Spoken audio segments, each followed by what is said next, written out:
Scale up your targeting. When you're publishing on Facebook and Twitter, you can use hashtags. This is definitely true with Instagram. Regardless of the platform you're on, make sure you play around with how you categorize or tag your content. In any niche, there are many different tags available. Experiment with these. See which tags get the most attention from the social media platform you're sharing a piece of content on. Of course, you're not going to find the magical combination of hashtags overnight. That's not going to happen. This is one of those things that you're going to have to find out by doing it over a long period of time. Still, when you run these experiments, a pattern should emerge. Sooner or later, you would discover that certain hashtags produce a lot more results than others. They draw a lot more eyeballs. They get a lot more attention. Most importantly, they get a lot more engagement. Stick with those.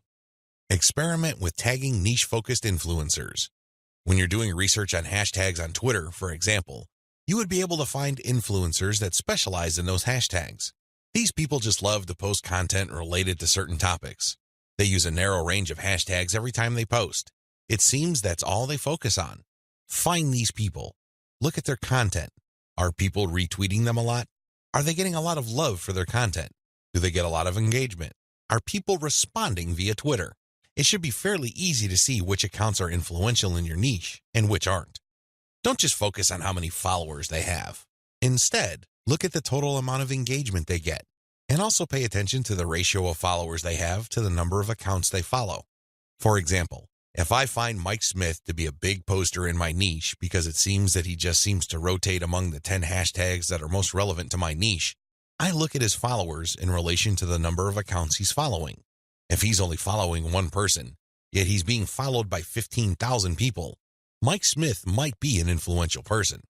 I say that he might be because I'm also going to have a look at the engagement levels of his posts.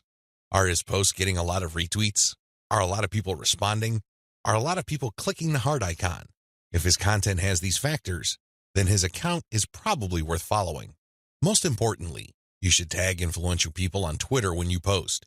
You use your most powerful hashtags and you mention them in your post. This can help you get on their radar. These people would be put on notice that you are also sharing content that is similar to the stuff that they are interested in. If they check out your stuff and they like what they see, don't be surprised if they share your content with their following. Engage with them. Let them know about your questions or suggestions.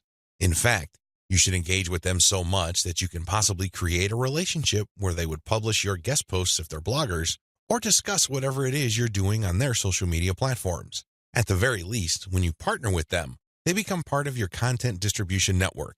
In fact, a lot of them can even get you interviewed on influential blogs in your niche. Don't think that influencer engagement is simply restricted to tagging people. That's just the beginning. That's actually the tip of the iceberg. They can do so much more for you. You just have to continuously engage them and be social. This doesn't mean that you have to kiss their butt.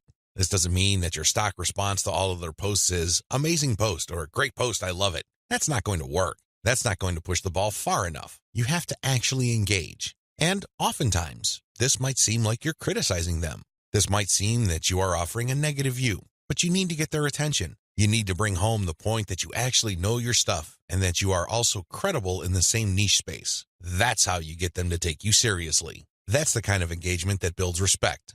Otherwise, you're just going to look like another member of the choir. They really don't have any incentive to interview you or post your guest content.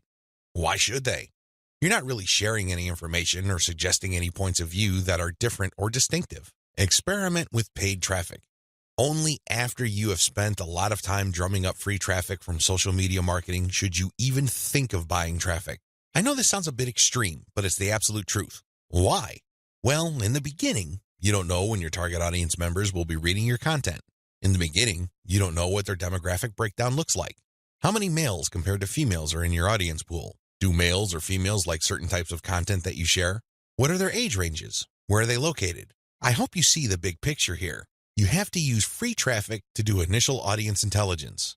Once you've gotten all these important insights, you can then start paying for Facebook ads and other platforms' ads. If you start any earlier than this point, you probably would end up wasting your money. Study your statistics first. Pay close attention to audience patterns. Take out ads based on these patterns.